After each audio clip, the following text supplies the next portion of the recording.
Hi guys. तो आप सुन रहे थे मेरे साथ मस्त मौला भाग 30। अक्षय और मिष्टी जब स्टेज से नीचे आए तो नीलम दौड़कर आई और मिष्टी को कसकर गले लगाते हुए बोली, कॉन्ग्रेचुलेशंस मेरी जान। और कुणाल भी अक्षय को गले लगाते हुए उसे कॉन्ग्रेचुलेट करने लगा। फिर काव्या ने भी दोनों को कॉन्ग्रेचुलेट किया और फिर अक्षय से बोली, अक्षय, मैं कल के लिए तुम्हें ठीक से थैंक यू भी नहीं बोल पाई। कल जो कुछ भी तुमने मेरे लिए किया, मुझे वरुण से बचाया, थैंक यू सो मच। वरना मैं तो अंधी हो चुकी थी वरुण के प्यार में।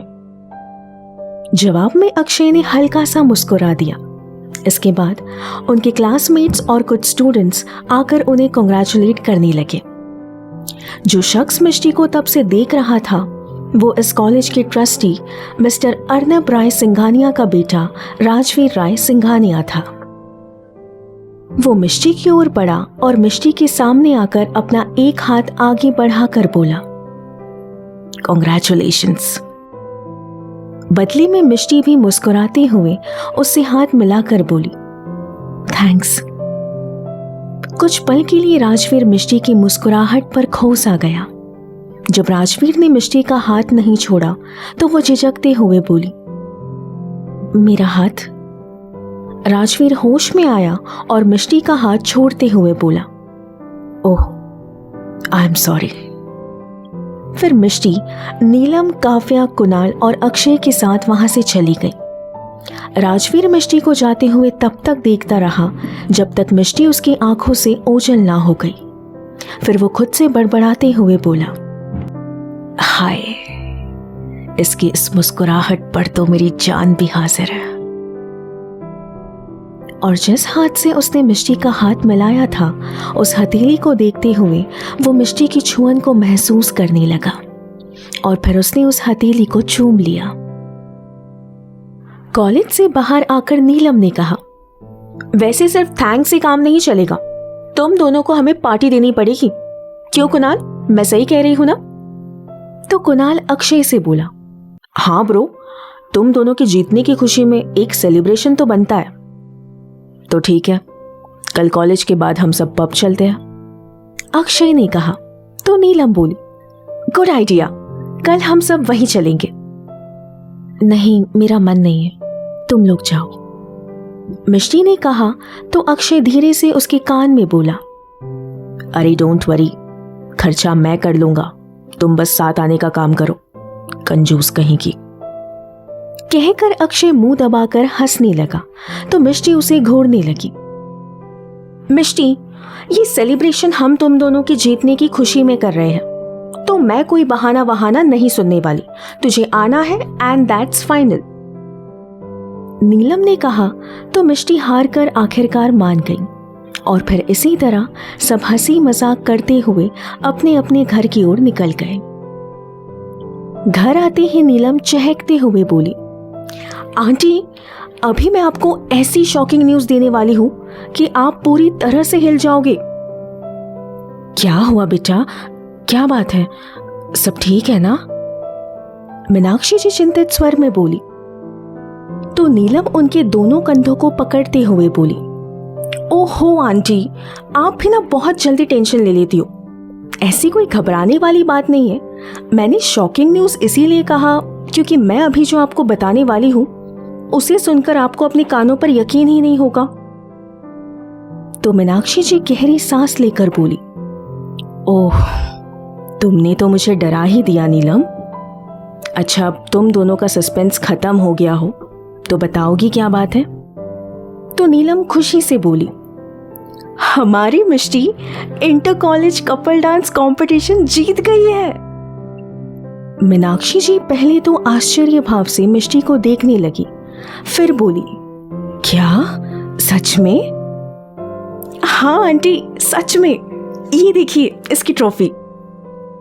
नीलम मीनाक्षी जी को मिष्टी की ट्रॉफी दिखाते हुए बोली, अरे वाह, पहली बार तुमने ऐसे किसी कंपटीशन में हिस्सा लिया और इसे जीता भी। तुम नहीं जानती आज मुझे कितनी खुशी महसूस हो रही है। देखो, तुमने ये कर लिया ना मिष्टी। और तुम खामखा इसमें हिस्सा लेने के लिए मना कर रही थी। मीनाक्षी जी ने मिष्टी से कहा तो मिष्टी बोली, हाँ मॉम, मैं ये कर पाई क्योंकि अक्षय ने। वो कहते कहते रुकी तो मीनाक्षी जी ने पूछा, अक्षय ने क्या? फिर मिष्टी अपनी बात संभालते हुए बोली, अक्षय ने इस डांस को अच्छे से संभाल लिया था। अगर आज मैं जीती हूं तो सिर्फ अक्षय की वजह से।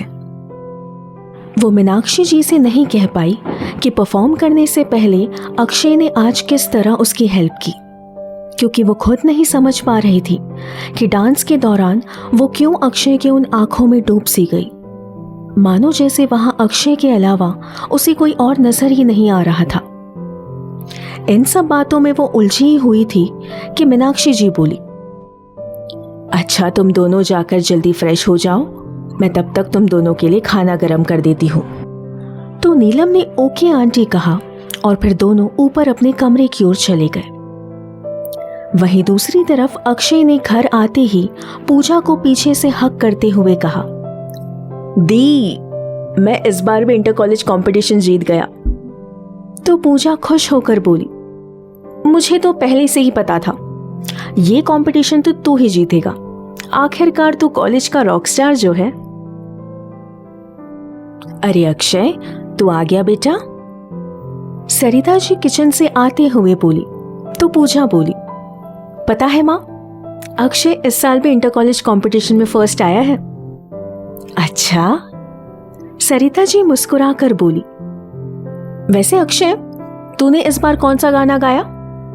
पूजा ने अक्षय से पूछा तो अक्षय बोला, दी, मैं तो आपको बताना ही भूल गया, इस बार मैंने कोई सिंगिंग कंपटीशन में हिस्सा नहीं लिया था, बल्कि इंटर कॉलेज कपल डांस में हिस्सा लिया था।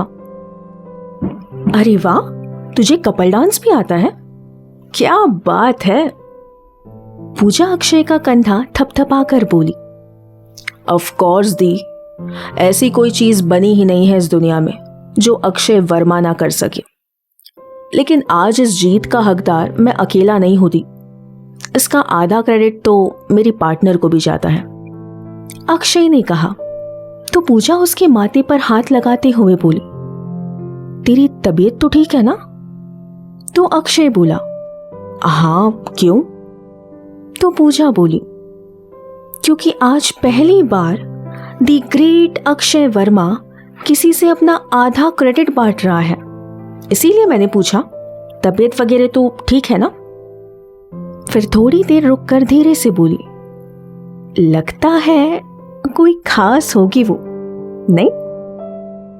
कहकर पूजा ने हल्के से अपनी बाईं आंख दबा दी।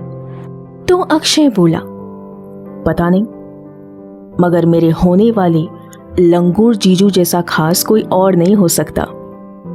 कहकर अक्षय जोर जोर से हंसने लगा।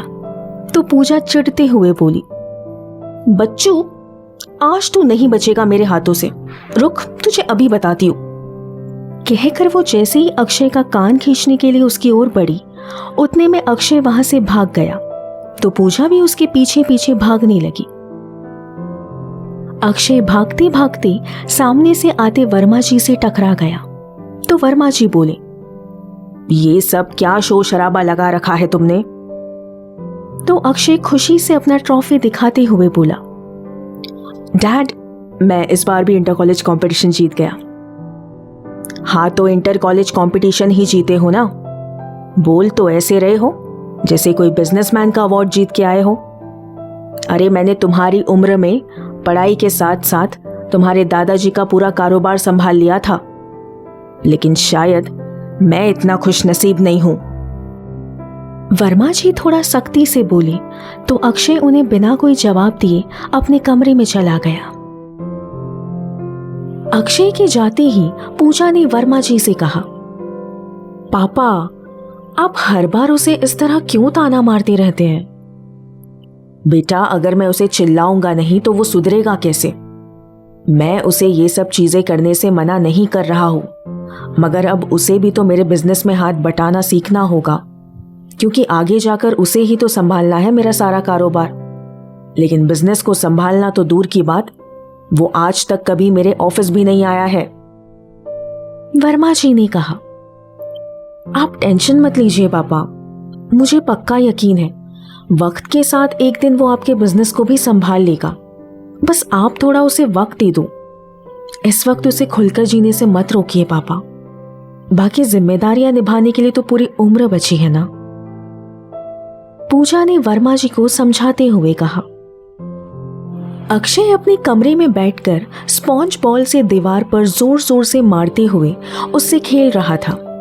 इससे साफ पता चल रहा था कि वो अपना गुस्सा उस स्पॉन्ज बॉल के जरिए व्यक्त कर रहा है। तभी पूजा हाथ में खाने की प्लेट लिए उसके कमरे में आई तो अक्षय उसे देखकर बोला, मुझे भूख नहीं है दी, आप प्लीज मुझे अकेला छोड़ दो। तो पूजा ने प्लेट टेबल पर रखा और अक्षय के पास गई। जैसे ही अक्षय ने बॉल दीवार की ओर फेंका, पूजा ने बीच में आकर उस बॉल को पकड़ लिया और अक्षय को उठाते हुए बोली, अपना गुस्सा कभी खाने पर नहीं निकालते। चल आ बैठ यहां और फटाफट से एक अच्छे बच्चे की तरह ये खाना फिनिश कर। खाना देखकर अक्षय को खाने का मन कर रहा था क्योंकि उसे भूख तो बहुत जोरों से लगी थी, मगर इस वक्त गुस्सा दिखाना भी जरूरी था। तो वो बोला, देखो दी, अब आप मुझे इतना फोर्स कर रही है इसीलिए मैं खा रहा हूं, वरना मुझे कोई भूख नहीं है। हाँ पता है मुझे कि तुझे कितनी भूख लगी है, फिर भी नाटक कर रहा है, पूजा ने कहा। फिर अक्षय का मूड ठीक करने के लिए बात बदलते हुए उसने पूछा, वैसे अक्षय, उस लड़की का नाम क्या है? कौन सी लड़की? अक्षय ने खाते हुए पूछा। तो पूजा बोली, वही तेरी डांस पार्टनर। अच्छा वो, उसका नाम मिष्टी है, अक्षय ने कहा। तो पूजा बोली, मिष्टी, बड़ा ही प्यारा नाम है। अच्छा वो कैसी है? कैसी है का क्या मतलब है? अब जैसी लड़कियां होती है वैसी ही है, अक्षय ने कहा। तो पूजा बोली, अरे बुद्धू, मेरा मतलब था कि वो बिल्कुल अपने नाम की तरह ही स्वीट होगी ना। ये सुनकर अक्षय के गले में खाना अटक गया और वो खांसने लगा। तो पूजा उसे जल्दी से पानी पिलाते हुए बोली, अरे अरे आराम से खा। तो अक्षय बोला, दी आप प्लीज इस गलतफहमी में मत रहना कि वो बिल्कुल अपने नाम की तरह स्वीट है, क्योंकि वो जब भी कुछ बोलती है ना तो कड़वे करेले से भी ज्यादा कड़वा बोलती है। अच्छा, तब तो तेरी इस करेली से एक बार मिलना पड़ेगा, पूजा ने कहा। क्यों? अक्षय ने झट से पूछा। क्यों का क्या मतलब है? मैं नहीं मिल सकती क्या उससे? पक्का वो फ्रेंड ही है ना? पूजा अपनी एक बाहें उचका कर बोली। तो अक्षय बोला, ऐसा कुछ नहीं है दी। क्या? पूजा ने आश्चर्य से पूछा। मेरा मतलब है ऐसा कुछ भी नहीं है जैसा आप सोच रही है, हम तो बस फ्रेंड। कहते कहते वो रुका। उसे याद आया कि वो और मिष्टी तो दोस्त भी नहीं है, तो वो झट से बोला, बस एक दूसरे को जानते हैं, हमारी कभी दोस्ती नहीं हुई। I mean I don't like her. दी जब से वो मुझसे मिली है हमेशा मुझसे लड़ती झगड़ती रहती है। अब लड़कियां ऐसे थोड़ी ना होती है, बल्कि वो तो बहुत स्वीट, इनोसेंट और प्यारी होती है ना, जैसे कि आप हो। मगर ये तो इन सबसे ऑपोजिट है। और वैसे भी दी, हम अब तक सिर्फ एक कंपटीशन के लिए ही साथ थे, अब वो अपने रास्ते और मैं अपने। इतना कहकर अक्षय ने अपने शब्दों को विराम दिया। तो पूजा जैसे ही कुछ बोलने वाली थी कि तभी उसका फोन बजा। लो आ गया आपके होने वाले उनका फोन। अक्षय अपना कंधा पूजा के कंधे से टकराते हुए बोला। तो पूजा ने पहले फोन उठाकर मोहित से कहा, मोहित, मैं आपको 5 मिनट में कॉल बैक करती हूं। और फिर अक्षय का कान खींचते हुए बोली, रुक जा बेटा, जब तेरी शादी होगी ना तब देखना, मैं तुझसे कैसे इन सब चीजों का बदला लेती हूं। तो अक्षय हंसता हुआ बोला, अरे दी, फिर तो आप भूल ही जाओ, क्योंकि मैं इस शादी वादी के लफड़े में कभी नहीं पड़ने वाला। अच्छा बच्चू, वो तो वक्त ही बताएगा, पूजा ने कहा। तो अक्षय बोला, अच्छा ठीक है, अब तो मेरा कान छोड़ दो। वहां जीजू आपके फोन का वेट कर रहे हैं। ऐसे अपने होने वाले पति को वेट नहीं करवाना चाहिए। जाओ, जाकर उनसे बात कर लो। हाँ, जा रही हूं, तू मुझे मत सिखा, कहकर पूजा जाने लगी। फिर दरवाजे के पास जाकर रुकी और बोली, वैसे अक्षय, एक बात बोलूं? क्या नाम था उसका? हाँ, मिष्टी। वो इन सब लोगों से ऑपोजिट नहीं, बल्कि वो इन सब से अलग है, कहकर पूजा वहां से चली गई। पूजा की कही ये बात अक्षय के कान में गूंजने लगा। वो इन सब लोगों से ऑपोजिट नहीं, बल्कि वो इन सब से अलग है। फिर अक्षय सोचता हुआ बोला, पूजा दी ने ऐसा क्यों कहा कि मिष्टी औरों से अलग है? ओफो Akshay, what's wrong with you?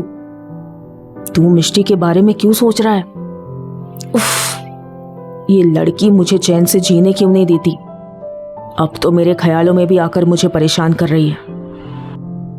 वहीं दूसरी तरफ आज मिष्टी की आंखों से नींद कोसों दूर थे, क्योंकि उसे अपने पापा की बहुत याद आ रही थी और उनसे जुड़ी सारी बातें उसके जहनो दिमाग में चलने लगी कि कैसे उसके पापा बचपन में हमेशा उसे हर चीज में उसका हौसला बढ़ाते थे। जब कभी वो घबरा जाती थी तो उसके पापा अपना एक हाथ बढ़ाकर कहते थे, मैं हूं ना तुम्हारे साथ। ठीक उसी तरह आज अक्षय ने मिष्टी का हौसला बढ़ाया और उसने भी अपना एक हाथ आगे बढ़ाकर कहा, मैं हूं ना तुम्हारे साथ। ये सब सोचते हुए मिष्टी नम आंखों से मुस्कुराने लगी और अपने आंसुओं को उसने आंखों के अंदर ही समेट लिया और फिर मन ही मन बोली, वैसे वो लंगूर इतना भी बुरा नहीं है जितना मैंने सोचा था। कहकर वो मन ही मन मुस्कुराने लगी। खुद को इस तरह मुस्कुराता पाकर मिष्टी बोली, ये मुझे क्या हो गया है? मैं अक्षय के बारे में क्यों सोच रही हूं? कहकर उसने करवट लेकर अपनी आंखें मूंद ली। आंखें बंद करते ही मिष्टी को नींद आ गई और फिर नींद ने उसे अपनी आगोश में ले लिया। हम बहुत जल्द मिलेंगे कहानी के अगले भाग में। सुनते रहिए अपने आरजे सेट के साथ मस्त मौला। Bye bye.